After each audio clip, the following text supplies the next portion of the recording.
नमस्कार मंडळी, मराठी फॅक्टमध्ये तुमचं स्वागत आहे. तुम्ही कधी लक्ष दिलंय का, आपण शिंकतो तेव्हा डोळे आपोआप मिटतात. पण का बरं असं होतं? चला तर मग आज जाणून घेऊया. खरं तर शिंक ही आपल्या शरीराची एक डिफेन्स सिस्टीम आहे.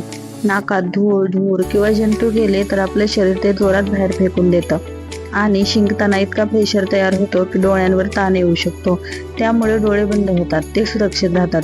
म्हणजेच शिंकताना डोळे मिटणं ही एक नैसर्गिक सुरक्षा यंत्रणा आहे.